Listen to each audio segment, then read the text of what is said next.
Hey guys, Joe here. Thanks for checking out another video on the channel. And yes, this is a CZ box. My buddies down at Liberty Arms, Harrisonburg, Virginia. Can't link them, but just Google it. Harrisonburg, Virginia, Liberty Arms. Hello, Fluff. And they will hook you up. This guy came in, a gentleman was selling it, and it's super, super cool and super, super interesting and such a good price that if the owner doesn't take it, I am. So here's hoping he decides he doesn't want it.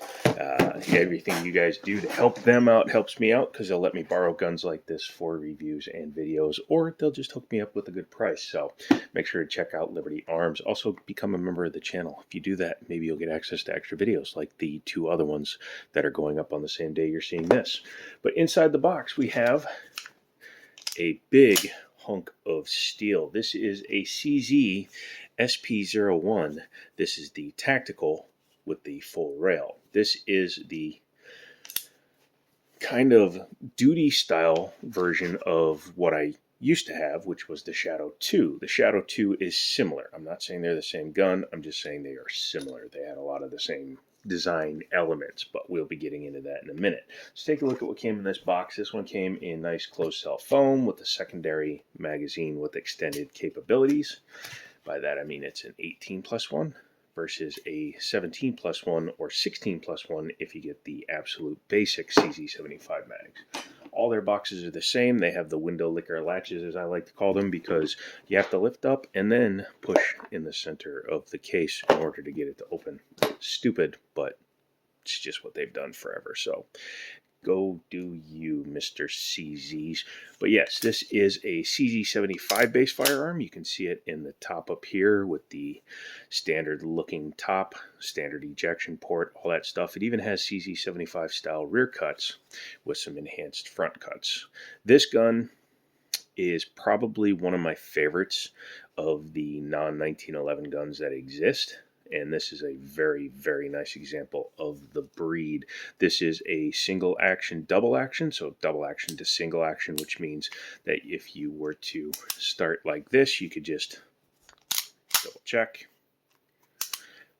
pull the trigger, and it will fire, or you can cock it to the rear and it will fire. So when you load the gun, you do have the options. However, this version has just the safety, not the safety decocker. However, CZ75 guns can have that swapped out. You can either run just a safety like this one is, because this was a duty style, carry style gun, or you can run it in double action, single action with a decocker. So then you could arm the gun, rack it, and then you would push down and that would decock it. The CZ75 was adopted in 1975, hence the name of it. It's been around for a very long time, and outside of the United States, it's one of the most popular handguns in the world. 1911 probably edges it out here on US soil, but countries such as Australia and I believe New Zealand's military were using CZ75s all the way up until like 2021, 2022, which is a very long run for them. Not as long as the 1911 had, let's face it there. The 1911 went from 1911 to 1985, technically all the way up to 2023, because there are allowances for certain divisions of the U.S. military where you're allowed to carry a 1911 still. Chambered in 9mm, this is a double stack format, double to single, so feeds double into the mag, but feeds single into the gun. Has an all-steel frame on this one. However, there is a variant called the Phantom, which looks very similar. However, it has a polymer frame with a grip panel that is integrated into it. This one obviously uses removable grip panels, and this one is running lock grips. It is going to come like this from the factory when you get it, just some plastic grips, but they are molded very similar to what you actually get on the locks. But these are so much nicer. They feel so much nicer in the hand, and they really work the coloring with the gun. It actually looks very similar to the G10s that I had on my old SP01 that I sold to my buddy Ryan. This one was designed by not designed, but it was modified by the owner in order to make it more of a carry gun. So it does have actual CZ branded Trijicon night sights. Although he did paint around the front night sight, that's fine. It does give it a contrasting color, which makes it easy to pick up. The paint is not the best application. I may chip that off We'll see. Feeling Cute might delete later. Has forward and rear slide serrations. Like I said, these were added to the SP01s. They are completely blank on standard 75s. And they are helpful because of how small the interface area is between the frame and the top of the slide, because one of the defining traits of a CZ75 is its inverted rail system, which we'll talk about when we take it apart. But this gun, as you can see, is so smooth that I can run it front or rear. Press checks are no problem, all that fun stuff. And we'll be seeing why when I take it apart. I'll give you a bit of a hint. It's been Cajun gun worked. Does have a 3-slot pick rail up front. Again, unlike the Shadow 2 that I had, this is designed to be used as duty style, so you can add a light laser bazooka, small child holding a grenade, whatever you feel like strapping to the bottom of the gun. It has a flat front to the trigger guard, so you can put your booger hook on there because it's got some serrations, or you can butt your light up to it. Has the traditional style trigger. Actually, this has a, again, Cajun Gunworks trigger in it, but you can see it's an adjustable trigger. It's wider than the standard one. It's more like the original CZ75. Has a generous mag release on there, and these mags, of course, are drop free because this gun does not have one of those, what do you call them, stupid magazine disconnects. Nope, this one has drop free mags. And I like these guns with the extended base pad. I think it just kind of makes them look a little bit more badass because this doesn't have an extra mag well, but it is beveled. So as long as you grab your mag correctly, it's pretty easy to just load them up. Beaver tail is integrated. This is not a grip safety gun, so you don't have to worry about having to depress anything other than dropping the safety when this gun comes up and goes into action. It is an ambidextrous safety. It is a little bit smaller on the right side than the left side, which is fine. You want that if you are going to be carrying it as a strong side right hand, because that way it doesn't interfere with your finger as much when you pull it up off the trigger. You aren't as likely to accidentally engage the safety. Slide lock, slide release is only on one side. I wish it was a little bit more proud. Not much, but just enough so that I can just think, because the safety actually gets in my way, and that's a problem I have. Let me know in the comments if you run into that. Has a bit of an undercut designed into the body of the gun. Again, being all steel, there's not much you can do there. And it has very minimal checkering, but some is better than none. So I approve of that. Same thing on the back strap. The Shadow 2s, the DWX, all those guns have very, very much more aggressive striations and stippling on them, but that's fine. This is plenty of grip. These lock grips give plenty of purchase on the firearm. Skeletonized hammer back here looks very nice. And as you can see, the barrel sticks out just a little bit proud. Not a big deal. Some people say, oh, you want a crowned barrel that's recessed a little bit just in case they want to push it out of battery. Guess what? Somebody's coming at you, you just do that, okay? If you get a chance to put your hand on the gun, don't go for the trigger. Grab the front of the gun and push it out of battery. If you push it out of battery, it can't fire. I do not endorse safety tips. I am not Detroit Urban, whatever, that moron. And yeah, you'll get yourself hurt if you don't have training. Yay! Let's talk about the trigger on this guy. Cajun Gunworks, 3 1/4, 3.5 pound trigger, which is perfect for a gun like this. You're never going to get 1911 precision out of a 75, regardless of what you do to it, no matter how much you work on it, unless you run a full competition setup. But even then, I gotta say that my Shadow 2 single action still was not quite as crisp as my 1911s. I know you may want to fight me in the comments, but you can't. But this is a very nice one. This is what I mean, though. You have a lot of take-up and an articulated, not an articulated, but a trigger bar system, so the bottom moves before the top does, which is another reason why 1911s have a better trigger. So you do have to pull it back to the wall, and then once you do, it's just a little tap. Reset is where the wall is. You can hear it, you can feel it, but again, it's longer than in a 1911.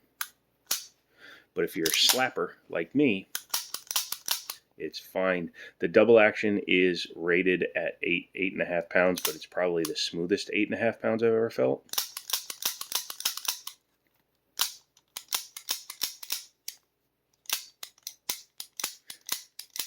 My friends that know me know how much muscle damage I have, or nerve damage. In worst case, I could fire it with my pinky. That's smooth. Smooth and playa. Now, I have had this apart one other time. I will be honest about that. I was goofing around with it, trying to take the guide rod out, because part of the Cajun Gunworks is the lighter trigger.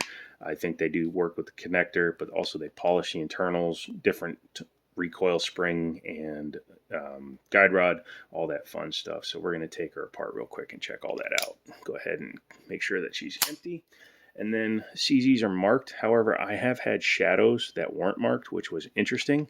But yeah, you just come back to that mark while holding the gun like that. You can use the front of the trigger guard to brace your thumb. You got to come back so that those two marks line up. And then it's a little stiff, so I find the best thing to do is take one of your base pad, polymer base pads from your mags, and just push the slide lock, slide release out, wiggle it, and it should come out just fine, no problemos. You don't have to pull the trigger because it is hammer fired, and then it will come apart. Looking at the frame itself, you can see they did some polishing in there. The material is smoothed out. Now, I have not lubed this gun. I also haven't fired this gun, but I haven't lubed it up. But it is super, super slick in there. This has one of those competition style springs, so I won't be actually taking it apart, but bear with it, because I will tell you right now, it is a stock, as you can see, 720-557, 720-557. It's the original barrel. So it's not like we need to look at the barrel to see what they did. They did polish the feed ramp on it. You can see when the gun is open. But looking internally, they did the same thing I do to all of my guns. They took all the finish off the bottom of the rails, the side of the rails, the polish. The finish has been taken off. They polish the inside of the rails there. So they do exactly what I do. Polish here. You can see how smooth it is. And then they put in this competition style guide rod. What I mean by that is it's super stiff, and you need to grab it and retain it. It needs to come up. Once it's retained, then you can lift it up and pull it out of the back. Same way that a bushingless 1911 has. It's just annoying to do it this way on camera, and I'm not going to do it. You know how to take one of these apart. I wish this had a smaller recoil spring cup. If it did, that would make disassembly a lot easier, but unfortunately, because of the inverted rail system, as well as the fact that this is a standard 75 cup, I believe the Shadow 2 has a shorter one, but it makes it much more difficult to get the guide rod out. Am I a wuss? Probably, but hey, you know what? Deal with it. Yeah, overall, the build on it is amazing. I made a short, and a lot of you had strong reactions to it, in which I barely did this. So, as you can see, oh yeah, that's the other thing. The inverted rail system allows the frame and slide to basically invert from your standard gun. However, it does not change the bore axis, because as you can see, the cup is in the standard location, same as like a 9mm 1911. They actually have the same bore axis, so don't ever let people lie to you and say it's different. So, anyways, once we've done that, we will just do this. And you can see how smooth that firearm is. It's the same kind of polish I go for on all of my guns, so I'm happy to see it done here.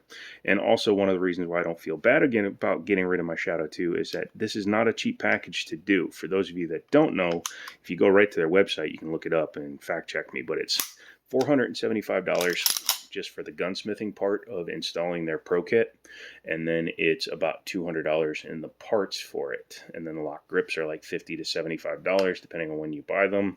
The trigger, I believe, is an upgrade. I'm not sure, because I think the Pro Kit just has a different style trigger. This is more like a Shadow 2 style trigger. It's the same one I had in my Shadow, not the Shadow 2, excuse me, I think the TS Orange or the TS Blue. Quote me, correct me, fact check me. Sorry, I got an itch on my back. Weird. But yeah, it's about $700 in work before taxes, and then you have the price of the gun. So this is a much more affordable package than just getting a Shadow 2 and doing this kind of work to it. So I am happy with this thing. Hopefully the owner down at Liberty decides to pass on it, because he has a ton of nice guns. And damn it, I want this one. But yeah. If between this and the Shadow 2, I'm going to take this all day long, because I trained defensively. I learned to shoot defensively. So when I go out and I practice, I'm not a speed shooter. I'm trying to save my own life shooter. So that's the way I practice. So might as well get a gun that's set up for it specifically. If you like this video, don't forget to like and subscribe. Get signed up down below. Become a member. Buy stuff off the Spring Store. I'm going to probably order a couple of my own shirts, and I'll start wearing them in videos, so then you guys can see my merch, and then it'll be easier to plug it. So check that out. If you're a member, I put up 2 other videos today, the same day that this video went out, so make sure to check those videos out. Come back for another video. Let me know down in the comments if you would rather have this or the Shadow 2. Leave either SPL1 or Shadow 2 in the comments, and that's it. So come back for another one, and as always, I'll talk to you later.